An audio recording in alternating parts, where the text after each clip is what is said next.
Welcome to Sasi media. இதில் வந்து திவ்யா கிட்ட கொஞ்சம் வரம்பு மீறி திவாகர் போயிட்டாரு, வாங்கி கட்டினாரு. அது என்ன அப்படிங்கிறத பார்ப்போம். அப்புறம் மொத்த வீடுமே வந்து அந்த ஜட்ஜு 3 பேர் இருந்தாங்களா, விக்ரம், அமித் ப்ளஸ் கனி அவங்க. அதுக்கப்புறமேட்டுக்கு இன்னும் எல்லாருமே சேர்ந்து 2 இடம் எப்படி கொடுத்தீங்க அப்படின்னு சொல்லி சபரி ப்ளஸ் சுபிக்ஷா இவங்களுக்கு அகேன்ஸ்டாக மாறிட்டாங்க. இப்போ இந்த 5 பேர் ஒன்று, அவங்கெல்லாம் தனி அப்படிங்கிற மாதிரி யார் இதை லீட் பண்ணி கொண்டு போனால் பார்த்தீங்கன்னா நம்ம பிரஜன் இருக்கார்ல, பிரஜன், அதுக்கப்புறமேட்டுக்கு சாண்ட்ரா, திவ்யா, இவங்க 3 பேருமே லீட் பண்ணி மொத்த வீடியும் தன்னுடைய கண்ட்ரோலுக்கு கொண்டு வந்துட்டாங்க. இதெல்லாம் அதாவது ஆட்டு மந்தை போல் எல்லாம் அவங்க பின்னாடி இருக்காங்க. என்ன நடந்தது அப்படிங்கிறத வரிசையாக நான் உங்களுக்கு சொல்லிடுறேன். ஃபஸ்ட்டு எடுத்தோடனே சொல்லலாம், நம்ம கமருதீனுக்கு சூடு சொரணை இல்லை அப்படிங்கிறது இதுலேருந்து நல்லா தெரிஞ்சு போச்சு. என்னன்னு கேட்டிங்கன்னா, அவர் பாட்டுக்கு உட்காந்து திரும்பவும் நேற்று பிரஜன், பிரஜன், வினோத், கமருதீன் இவங்கெல்லாம் உட்காந்து இப்போ கமருதீனுக்கு அட்வைஸ் சொன்னாங்கல்ல, நீ அப்படி பண்ணாத, இப்படி பண்ணாத, பார்வதி கூட சேராத அப்படின்னு. இப்போ எல்லாம் என்ன பண்ணாங்க, பார்வதிக்கு ஆதரவாக உட்காந்துட்டு ஜெயிலில் வாசலில் ஒன்றும் பேசிக்கிட்டு இருக்காங்க. சரி, அது எல்லாத்தையும் பார்க்கலாம். சரி, ஒரு விஷயமா சொல்கிறோம். முதல்ல வந்து நம்ம ரம்யா என்ன பண்ணிட்டாங்க, சபரிகிட்ட உட்காந்து புலம்ப ஆரம்பிச்சிட்டாங்க. அதாவது எனக்கு எப்படி 7வது இடம் கொடுக்கலாம், எனக்கு முன்னாடி வந்து இருக்கிற வியானாவாக இருக்கட்டும், சுபிக்ஷாவாக இருக்கட்டும், ஆனால் சபரி நீ முதல் இடம்தான், பிரஜன் சாண்ட்ராலாம் இப்போ தானே புதுசாக வந்தாங்க, அவங்கள எதுக்கு இந்த இடத்துக்கு கொண்டு வந்த அப்படிங்கிற மாதிரி சொல்கிறாங்க. அப்புறம் சுபிக்ஷா வந்தாங்க. சுபிக்ஷாவை கூப்பிட்டு, உன்னை எனக்கு முன்னாடியே வந்து தப்பாக பேசியிருக்காங்க, அவள் வந்து இல்லாத பிரச்சனையை பெருசாக்குவா அப்படின்னு சொன்னவங்க. அரோராலாம் வந்து ஒன்றுமே கிடையாதுன்னு சொன்னாங்க. அதுக்கப்புறமேட்டுக்கு வந்து வியானாலாம் பார்வதியை பார்த்து கெட்டு போயிட்டான்னு சொன்னாங்க. அவங்கெல்லாம் வந்து எனக்கு முன்னாடி நிற்கும்போது நீ எப்படி இந்த இடத்துக்கு வந்த அப்படின்ற மாதிரி சொல்கிறாங்க. யாரை சொல்கிறாங்கன்னா, கனியை தான் சொல்கிறாங்க. கனி வந்து என்னை வந்து இப்போ சரி கிடையாது, கனி வந்து உங்களெல்லாம் என்கிட்ட இப்படி சொல்லிட்டு பேர் சொல்லலை, நான் யாருன்னு சொல்ல மாட்டேன்ட்டாங்க. ஏன்னா 3 ஜட்ஜில் விக்ரம் உங்ககிட்ட பேச மாட்டார், அமித்தும் பேச மாட்டார், பேசுறது கனி தானே. அப்போ அவர் ஸ்ட்ரெயிட்டாகவே வந்து போட்டு உடைக்கிறாங்க. கனி வந்து இப்படி சொன்னாங்க அப்படிங்கிறது தான் அப்படின்னு சொல்லி சுபிக்ஷாவிட்ட போட்டு கொடுத்துக்கிட்டு உட்காந்துருந்தாங்க. அது பார்க்க காமெடியாக இருந்தது. ஏன்னா ஓட்டிங்கில் இந்த டைம் நான் பேசிக்கிட்டு இருக்கும்போது ஓட்டிங் செக் பண்ணிட்டு தான் பேசினேன். ஓட்டிங்கில் வந்து கடைசி இடத்துல தான் இருக்காங்க, நீ வெளியில் போகிறதே பெட்டர் தான் அப்படின்னு தான் எனக்கும் தோணுச்சு. ஏன்னா வந்தால் சுபிக்ஷா தெளிவாக ஒரு பாயிண்ட் சொன்னாங்க, அவங்க சொன்னால் சொல்லட்டும், மக்கள் என்னவா பார்க்குறாங்கிறது தான் இங்கே முக்கியம் அப்படிங்கிற மாதிரி சொன்னாங்க. இந்த பக்கம் ஜெயில் வாசலில் இருந்துக்கிட்டு அதான் கமருதீன் நேற்று கமெண்ட் செக்ஷனில் கமருதீனுக்கு ஃபயர் விட்டவங்கலாம் இருக்கீங்களா, அது சூடு சொரணம் இல்லாமல் திரும்ப போய் உட்காந்துருக்கான். அதாவது பிரஜன் தானே எடுத்து கொடுத்தாரு, பிரஜனே இன்னைக்கு போய் உட்காந்துருக்காப்புல. என்னத்த சொல்கிறது, அதாவது அவர் வந்து இப்படியும் பேசிக்குவோம் அப்படியும் பேசிக்கிற ஆள் போல். அதுதான் தெளிவாக தெரியுது. 4வது இடம் கொடுத்ததுக்கு அவர் வந்து கேட்குறாரு, எனக்கு எப்படி 4வது இடம் கொடுக்கலாம், நான்லாம் ஃபஸ்ட்டு இடத்து உனக்கு 4வது இடம் கொடுத்ததே அதிகபட்சம்னு நான் நினைக்கிறேன், நீ வந்து 10 நாள் கூட ஆகலை, ஓகேங்களா. அதுக்கப்புறம் கமருதீனெல்லாம் போய் உட்காந்து பேசியிருக்காங்க, சகஜமாக பேசுகிறாங்க, எப்படி பேசிக்க முடியுதுன்னு தெரியல. எனக்கே ரொம்ப மனசு கஷ்டமாக இருந்தது. என்னடா நேற்று பார்வதி அந்த ஓட்டுனானுங்க, அவள் வந்து உன் கேமை கெடுத்துட்டான்னாங்க. இப்போ திவ்யாவும் போய் உட்காந்துருக்காங்க. ஆனால் திவ்யா இப்போ ஓட்டிங்கில் முதல் இடத்துல இருக்காங்க. திவ்யா சாண்ட்ரெல்லாம் போய் உட்காந்துக்கிட்டாங்க. ஏடா நேற்று நைட்டு தான் பார்வதி சரியில்லை, உன் கேமை கெடுத்து விட்றான்னு சொன்னாங்க.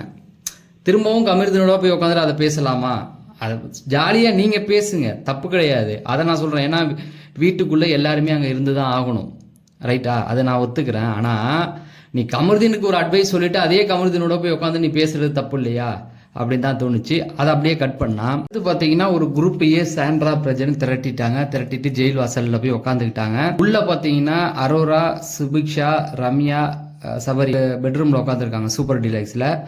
கிச்சனில் பார்த்தீங்கன்னா 3 பேர், அந்த ஜட்ஜி, கனி, அமித், அடுத்தது விக்கல்ஸ் சமைச்சிக்கிட்டு இருக்காங்க. மற்ற 3 பேர் ஜெயிலில் 3 பேர் இருக்காங்களா, இவனுங்க எல்லாம் அங்கே போய் உட்காந்துக்கிட்டானுங்க. பேச்சுவார்த்தையை உசிப்பேற்றி விட்டுருக்காங்க. யார் அப்படின்னு பார்த்தீங்கன்னா சாண்ட்ரா ப்ளஸ் பிரஜன், திவ்யாவுக்கு காண்டு என்னன்னா, பிரஜன் சாண்ட்ராவை எப்படா நீங்கள் 4வது இடத்துல போட்டீங்க அப்படிங்கிறது தான் அவங்க காண்டு. ஆனால் அதை வெளிப்படையாக சொல்லிக்கல. இப்போ அங்கே என்ன உட்காந்துக்கிறாங்கன்னா, வினோத் நியாயமாக பேசினாருங்க. வினோத் என்ன சொல்கிறாரு, விடுங்க, அவங்கள விட்டுடுங்க, இப்போ நம்மளே இந்த டாஸ்க் பண்ண சொன்னால் நம்ம என்ன பண்ணியிருப்போம், நம்மளும் இப்படி தானங்க பண்ணியிருப்போம் போது சாண்ட்ரா சொல்கிறாங்க, ஏன் அப்போ நாங்கள் பண்ணலையா, வெளியிலேருந்து வயல்காடுலேருந்து வந்தபோது எங்கள்கிட்ட கொடுத்தாங்களா, அதை நாங்கள் பண்ணோமே, நீங்கள் என்ன பண்ணீங்க, முதல்ல எழுதி கொடுத்த ஸ்கிரிப்டை அப்படியே அழகாக பண்ணீங்க, அதுக்கப்புறமேட்டுக்கு பார்வதி மேல இருந்த ஒப்பீனியனை மாத்தினீங்களா அடுத்த வாரம் கனி கூட தானே சேர்ந்தீங்க, கனி கூட சேர்ந்துக்கிட்டு கனி குரூப்பிசம் பண்றாங்கன்ட்டு கனி கூட சேர்ந்தீங்க. அப்போ ஹோட்டல் டாஸ்க் நடந்தது, பார்வதி எதிர்த்தீங்க. இந்த வாரம் பாதையை கூட சேர்ந்துக்கிட்டீங்க. இதை வந்து ஒரு இதுன்னு பேசிக்கிட்டு இருக்காங்க அவங்க. சரி, இது ஒன்று இருக்கட்டும்.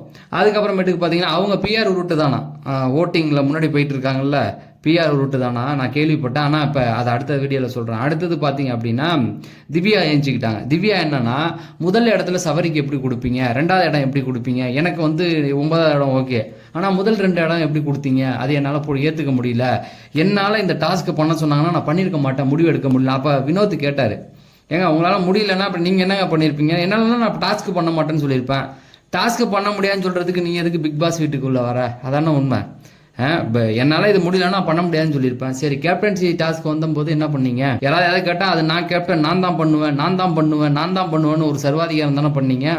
இப்போ வந்து கேட்டுக்கிட்டு இப்போ வந்து என்ன சொல்றீங்க, அவங்க பண்ணதுக்கு அவங்க, அதாவது இவங்க சொல்றாங்க சாண்ட்ரா, மக்கள் பார்த்துக்குவாங்கன்னு இவர் சொல்றாரு தெளிவா. காணா வினோத், ஐயோ மக்கள் குழம்பிடுவாங்க. ஆமா, நாங்க முட்டாள், நீங்க பிஆர் ரூட்டுங்கிற வரைக்கும் எங்களுக்கு நல்லா தெரியும். இப்போ பாக்குறவன்லாம் முட்டாள் ஆயிடுவானா, உங்க கேமை பார்த்தே அவங்களுக்கு தெரிஞ்சிடும். சுபிக்ஷாவுக்கு இப்போ என்ன ஆச்சுன்னா, கடைசி இடத்துல இருந்த சுபிக்ஷா மேலே ஏறிக்கிட்டாங்க. இந்த வாரம் அவங்க போவான்னு நான் மதியானம் வீடியோ போட்டேன். இப்போ என்ன ஆச்சுன்னா, சுபிக்ஷாவுக்கு இவனு அடிச்ச அடியில் இப்போ செக் பண்றேன், ஓட்டிங்கில் எங்கேயோ போயிட்டாங்க. இப்போ ரம்யா வந்து நிற்கிறாங்க. இது இந்த மாதிரி வேலையை இவனை பார்த்து விட்டுக்கிட்டு இருக்காங்க. சரி, இதை இங்கே கட் பண்ணா எல்லாரையும் வந்து சாப்பிட்றதுக்கு கூப்பிட்றாங்க சுபிக்ஷா. அப்போ வந்து சிரிச்சுக்கிட்டே பேசுகிறாங்க எல்லாம். எப்படி மானங்கட்டுத்தனமாக இருக்கானுங்க பாருங்க. சரி, போனதுக்கப்புறம் ஜெயில் கதை திறந்து விட்டாங்களா, அமித் வந்து திறந்து விட்டாரு. ஏன் கேப்டன் வர மாட்டாரான்னு சொல்லி பார்வதி கேட்டாங்க. அப்புறம் கேமரா முடி போய் ரெஜிஸ்டர் பண்ணுறாங்க. அதாவது அரோராலாம் என்ன பண்ணிட்டாங்க, அவங்க அது கேமுக்கே சும்மா இல்லை, அவங்களாம் 7வது இடம் கொடுத்தது எனக்கு பிடிக்கல, பிக் பாஸ் மொதல் இடம் எனக்கு கொடுத்துருக்க கூடாது அப்படின்ற மாதிரிலாம் பேசுகிறாங்க. அப்புறம் ஒரு வார்த்தை சொல்கிறாங்க, இப்போ தான் என் கண்ணு அடிபட்டிருக்க நேரத்தில் தான் இதை கொடுக்கணுமா, வேறு நேரத்தில் கொடுக்க மாட்டீங்களா, இப்போ நான் ஜெயிலில் போய் படுக்க வேண்டியிருக்கு பாருங்கன்னாங்க. அப்புறம் திவாகர் வந்து உருட்டிகிட்டு இருந்தார். அதாவது கனியக்கா குரூப்பீசம் பண்ணுறாங்க, அவன் எப்படி பிக் பாஸ் இதை ஏற்றுக்க முடியும்னு. டேய், செலக்ட் பண்ணதே நீங்கள் தான்டா அவங்க 3 பேரையும் செலக்ட் பண்ணீங்க. அப்புறம் சாப்பிட்டு வந்தவங்கள எஃப்சியை வந்து ஜெயிலுக்குள்ளே போக மாட்டேன்னு வெளியில் படுத்துட்டாப்புல. ஏன்டா வெளியில் படுத்துருக்க, உள்ளே போடான்னா, இல்லை என்னால் போக முடியாது, பிக் பாஸ் ரூல்லாம் என்னால் மதிக்க முடியாது அப்படிங்கிற மாதிரி சொல்லிட்டாப்புல. அவரை விக்கல்ஸ் போய் கேட்கும்போது, போன வாரம் உன்னை வெளியில் படுக்க சொல்லி தானே கெஸ்டெல்லாம் வைல்ட் கார்டு வந்தவங்கலாம் சொன்னாங்க, நீ போய் படுத்தியா, நீ சுபிக்ஷாலாம் என்ன பண்ணீங்க, 3 நாள் வெளியில் படுத்துட்டு அடுத்த 2 நாள் உள்ளே வந்து படுத்துட்டீங்களா, அப்போ பிக் பாஸ் ரூலை நீங்கள் மதிக்காத போது நான் ஏன் மதிக்கணும் அப்படின்னு படுத்துட்டான். அங்கே உள்ளவங்க எல்லாம் கொஞ்சம் ஏற்றி விட்டுட்டு இருந்தாலும் பார்வதிலாம் சொன்னாங்க, அது வேணாண்டா, நீயும் வெளியில் வந்துரு, இப்போ போராடலாம் அப்படின்ற மாதிரி சொன்னாங்க.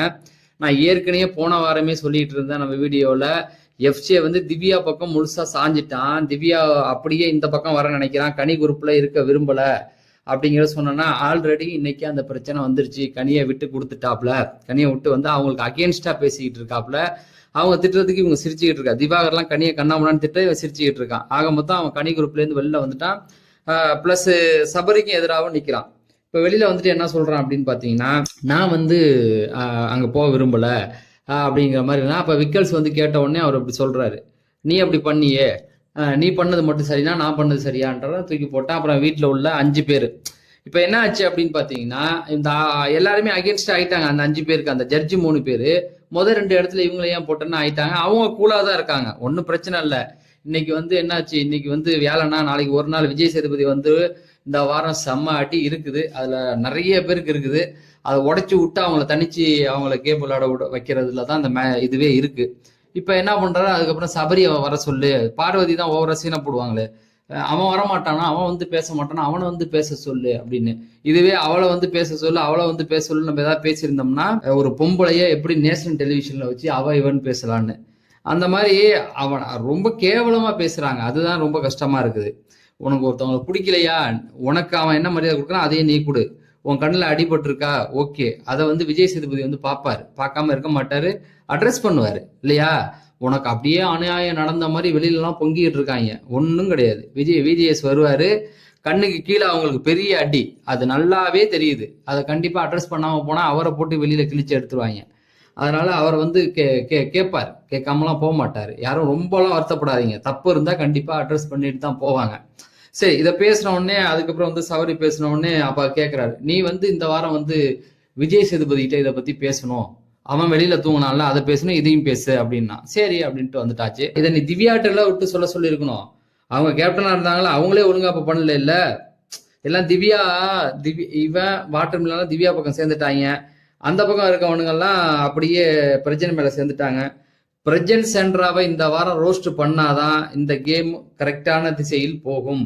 இல்லைன்னா இந்த கேம் வந்து இந்த இப்ப நம்ம நேற்று ஒரு கேம் பார்த்தோம்ல ராஜாராணி, அது மொக்கையா போனதுக்கு காரணமே அவங்க தான். அவங்க பண்ணி விட்ட வேலையில தான் நேற்று நைட்டு கமருதீனை ஏத்தி விட்டதுக்கு அப்புறம் அவன் தனியா போயிட்டான். பார்வதியால என்ன ஆச்சு அப்படின்னா நம்ம தனிச்சு நிக்க முடியல. அப்ப அந்த கேம்ல வந்து இந்த பக்கம் 3 பேர் ஓடி போயிட்டாங்களா குறுக்க புந்து. அதாவது அந்த அம்மா பேர் என்ன, சாண்ட்ரா, அரோரா, எஃப்ஜே எல்லாம் இந்த டீம்ல அந்த டீமுக்கு போயிட்டாங்களா. கேம்ல எங்க சுவாரஸ்யம் இருக்கு, அங்கேயே முடிஞ்சு போச்சு. இப்போ அதுங்க பண்ற வேலையினாலதான் டாஸ்க் கீஸ்க்கெல்லாம் ஒன்றும் போறது இல்லை. சரி பார்க்கலாம். அப்புறம் தான் கடைசியில என்ன ஆச்சு அப்படின்னா திவாகர் என்ன பண்ணிட்டாரு அப்படின்னா ஃபர்ஸ்ட் என்ன பண்ணாரு, திவ்யா கிட்ட வந்து உட்காந்து பேசிட்டு இருக்கும்போது திவ்யா கல்யாணம் பண்ணிக்கலாம் அவங்க அப்பாட்ட பேசுறான் அப்படிங்கிற மாதிரிலாம் பேச்சை எடுத்தாப்புல. அப்பயே அவங்க வான் பண்ணாங்க, இல்ல திவாகர் அப்படிலாம் பேசக்கூடாது, நான் வந்து ஃப்ரெண்ட்ஷிப்பா தான் நினைக்கிறேன் அப்படிங்கிற மாதிரி சொன்னாங்க. அவர் எல்லை மீறி பேசுறாரு. எல்லை மீறி ஒரு குறிப்பிட்ட மாரினா உத வாங்குவீங்க, அந்த மாதிரிலாம் பேசாதீங்கிறத கண்டிச்சு விடுறாங்க. அதுக்கப்புறம் போயிட்டு சாப்பிட்டு வந்ததுக்கப்புறம் முத்தெல்லாம் கொடுக்க ஆரம்பிச்சிட்டாப்புல கையில இருந்து இது பண்ணி. சாண்ட்ராவும் இவரு பிரச்சனை ஏத்தி விடுறாங்க. திவாகர் ஏன் அதாவது அவங்க நீங்க இம்ப்ரெஸ் பண்றது அவங்களுக்கு பத்தல, இன்னும் கொஞ்சம் நல்லா ஸ்ட்ராங்கா பண்ணுங்கன்னு அவங்க சொல்றாங்க. நான் உங்களை அண்ணன் கூப்பிடுறேன், இந்த மாதிரி எங்க அப்பா எல்லாம் பாப்பாங்கிற வார்த்தையை பதிவு பண்றாங்க. சாண்ட்ரா ஏத்தி விடுறாங்க. நீங்க பாருங்க அவன் சிரிக்கிறா பாருங்க, நீ அவ திட்டினாலும் சிரிக்கிறா பாருங்க, உங்களை பத்தி சிரிக்கிறா பாருங்கன்னு சொல்லி ஏத்தி விடுறாங்க. அவங்க தெளிவா எடுத்து சொல்றாங்க, இன்னும் நாட்கள் ஆக ஆக இது வேற ஒரு பிரச்சனையா திரும்ப போவோம். அவங்க அண்ணன் கூப்பிடுற பொண்ணுகிட்ட போய் நீ ஐ லவ் யூ சொல்றது, உங்க அப்பாட்ட பேசுறான், முத்தம் கொடுக்கறது, இவன் திருந்த மாட்டான், அவன் இன்னும் திருந்தலாமாமா அப்படிங்கிறது தான். இன்னைக்கு கூட ரீல்ஸ் பண்ணும்போது வியானா சொல்றாங்க, நீ என்ன தங்கச்சின்னு கூப்பிட்டு சொன்னா நான் பண்றேன் இல்லைன்னா போறேன்னு. சிபிக்ஷாவோட ஓட்டை முடிச்சு விட்டதே அவன் தான், வாட்டர் மில்லன் தான். ஏன்னா அந்த தர்பீஸை சாப்பிட்டதுக்கு அப்புறம் தான் ஒன்னா உட்காந்து சாப்பிட்டாங்களா அண்ணன் கூப்பிட்டு, அதுக்கப்புறம் உங்களை என்னங்கன்னு கூப்பிடுறேன்னு வேற சொன்னிச்சுல அந்த பொண்ணு, அங்கேயே அதை சப்போர்ட் பண்றதை எல்லாம் நிறுத்திக்கிட்டாங்க. இந்த பொண்ணுங்க பேர்லாம் நெகட்டிவா போனதுக்கு காரணமே திவாகரால தான்.